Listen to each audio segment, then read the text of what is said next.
It would be months before I could lay my hands on that, and people don't commit murder on credit. No, we'll have to think up something better than that. All right, we will. There is an answer, and we've got to find it. How much time have we got? It's tomorrow morning. Shh. Oh, hello, Inspector. Is it about my wife?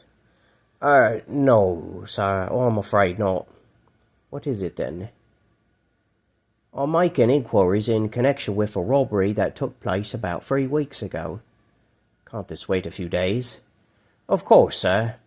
I'm very conscious of your position. If I may, I would like to say how deeply sorry I am that things... Yes, Inspector, all right. How can I help you? The cashier of a factory in Ledbury Street was attacked in his office, and 2 men made off with several £100, mostly in pound notes. What's all this got to do with me? In cases like this, all police divisions are asked to keep a lookout for anyone spending large sums of money. I see. I was wondering if you had sold anything recently for cash. Why? My sergeant happened to be making inquiries at Wells's garage the other day. It appears that you settled an account there recently for just over £60. Yes, I happened to have quite a lot on me at the time, so I paid cash. I see. Had you just drawn this money from your bank? Have you been to my bank, Inspector? As a matter of fact, I have. They won't help me. Bank statements are always jealously guarded. Where'd you get it, sir? Is that any of our business? If it was stolen money, yes, sir. It is my business.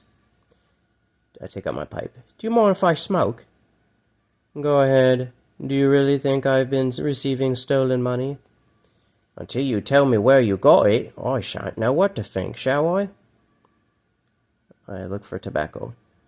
You see, if you got that money from someone you didn't know, well, that might be the very person we're looking for. Hello? I stoop down to pick up my key. Is this yours, sir? What is it? Somebody's latchkey. It was lying on the floor, just here. No, I've got mine here. Now, it's not yours. It may be mine, then. Yes, it is. It must have dropped out of me pocket. There's a small hole here. That's the trouble with those keys. They're all alike. I'm sorry, sir. You were saying? I don't think I was. Oh, yes, about that money. I'll be grateful if you tell me where you got it. After all, £100 is quite a lot to carry around. You said 60 a moment ago.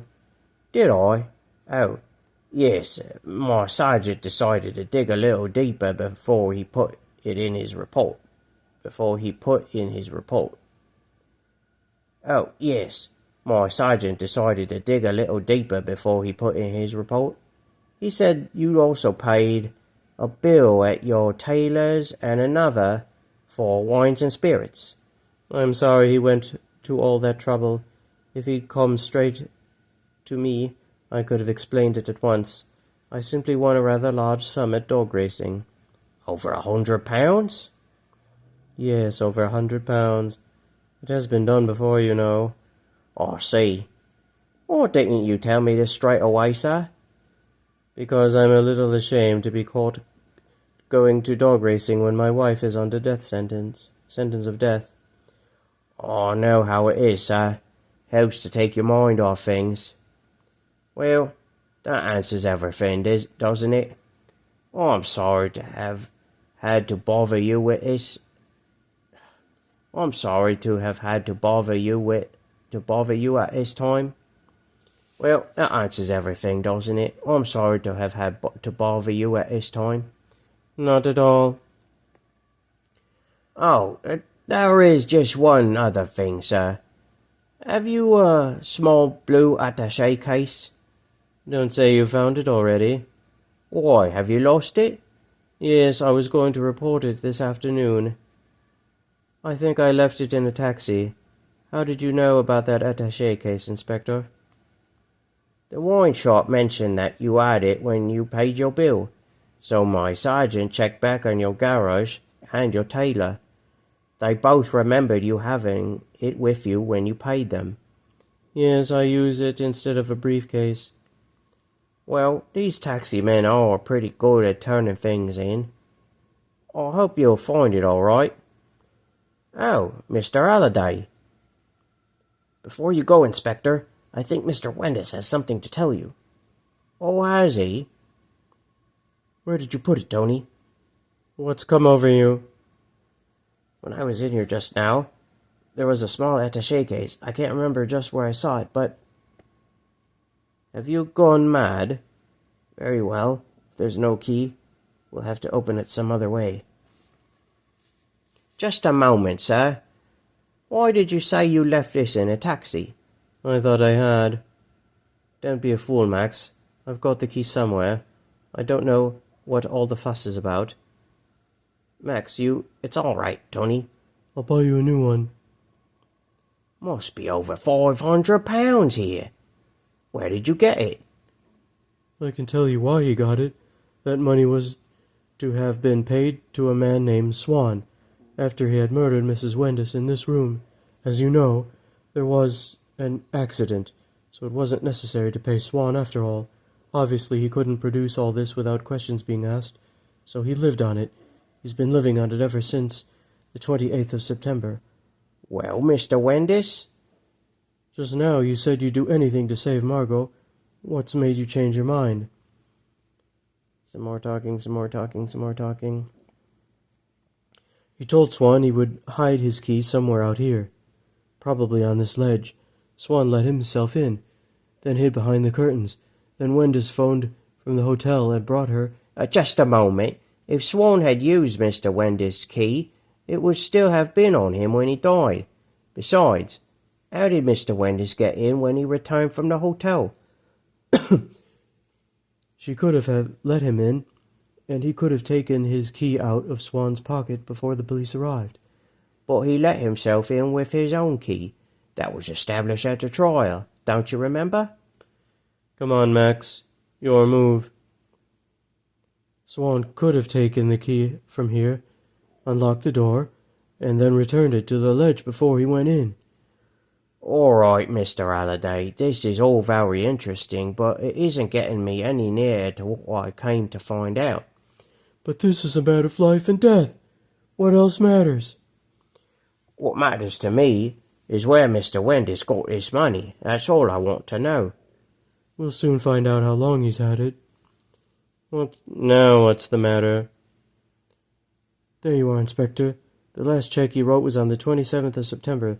That was the day before this happened. I'll tell you he's been living off it ever since. Here's his bank statement. He hasn't drawn any large sums from his bank. Nothing over £53. But just look at these, Inspector. Nearly every week. £35, 40, 35, 45. He could have saved it up. Of course. I may have been planning all this for years.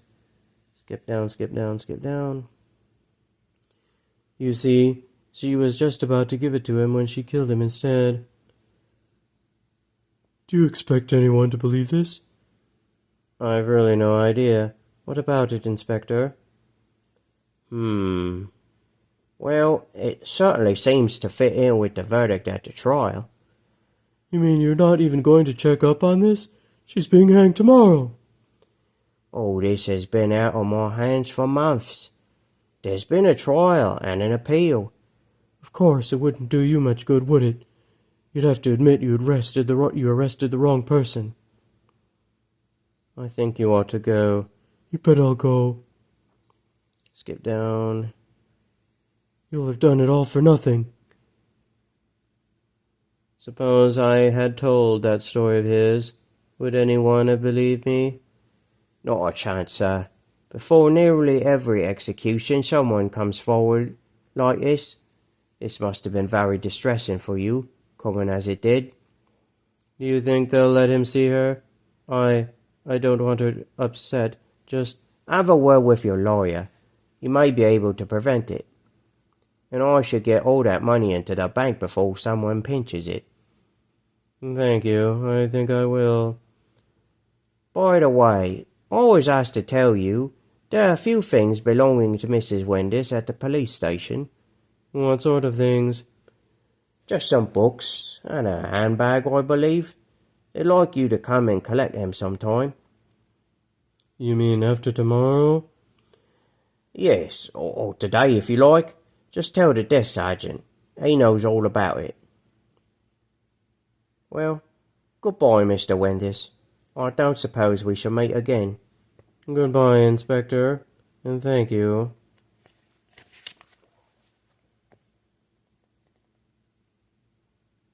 And I leave, and I come in with the flashlight.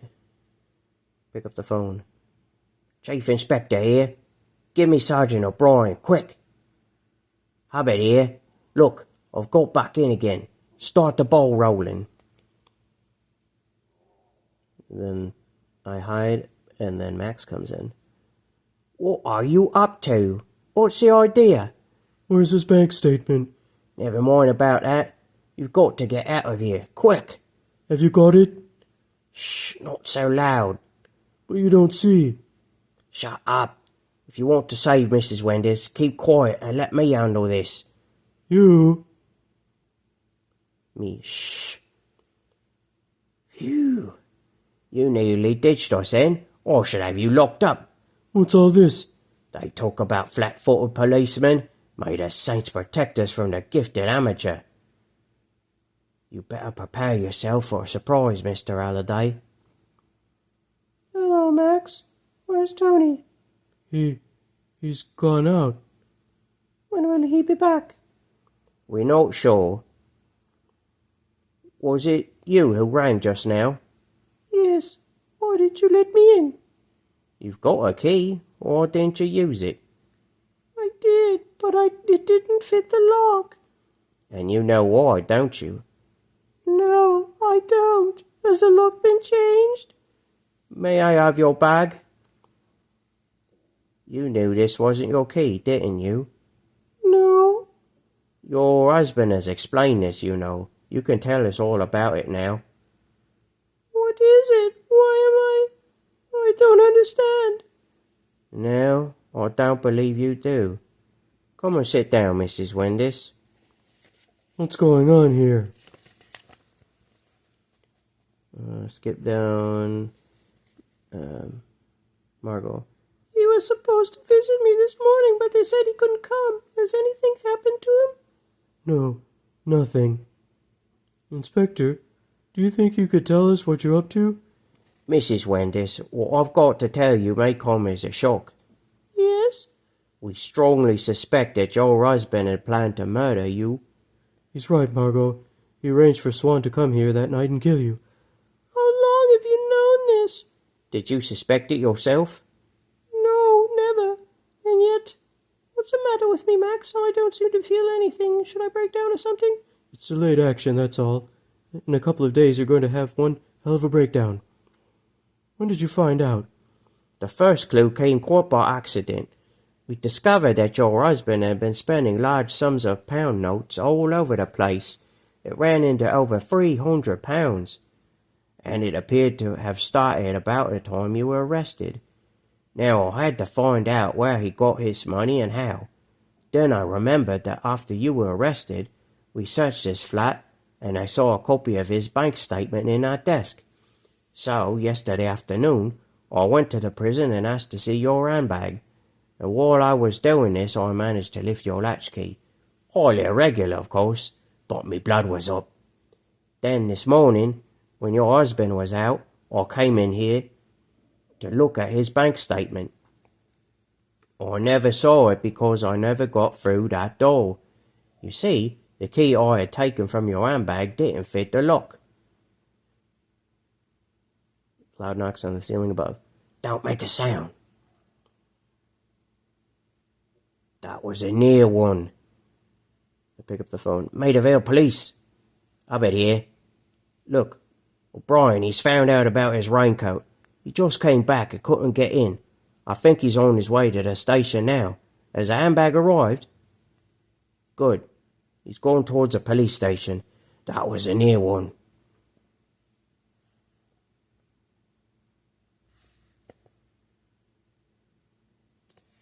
Okay, skip some lines here. Right, call me back when he leaves the station. Well, Mr. Halliday, have you got it? I don't think so. Where's Mrs. Wenda's key? It took me just half an hour to find it. But if it was there, why didn't Wenda's use it just now? He didn't use it because he doesn't really realize it's there. He still thinks it's in his wife's handbag. You see, you were very nearly right. To Margot. He told Swan that he would leave your key under the stair carpet, Mrs. Wendis, and told him to return it to the same place when he left. But as Swan was killed, he naturally assumed that your key would still be in one of Swan's pockets. That was his little mistake, because Swan had done exactly what you suggested, Mr. Halliday. He unlocked the door, and then returned the key before he came in. And it's been out there ever since. And the key Wenda's took out of Swan's pocket and returned to her handbag was Swan's own latchkey. Mind you, even I didn't guess that one. At first I thought your husband must have changed the lock. It had always surprised me that no key was found on Swan's body. After all, most men carry a latchkey about with them. Then I had a brainwave. I took the key that was in your handbag to Mrs. Van Dorn's and unlocked the door of her apartment. Then I borrowed her telephone and called Scotland Yard. Why did you bring me back here? Because you were the only other person who could possibly have left that key outside. I had to find out if you knew it was there. Suppose I had known. You didn't. Max! Yes, darling. I think I'm going to have that breakdown right now. O'Brien. I pick up the phone. O'Brien. Right. Okay, Wenda's just left the station. Try and hang on a little longer. He's just left the station. Sooner or later... Handkerchief! What happens now? Sooner or later he'll come back here. As I've pinched his key, he'll have to try the one in the handbag. When that doesn't fit, he'll realise his mistake, put two and two together, and look under the stair carpet. But if he doesn't do that, all this is pure guesswork. We can't prove a thing. That's perfectly true. But once he opens that door, we shall know everything. What will you do then? I'm to phone Scotland Yard.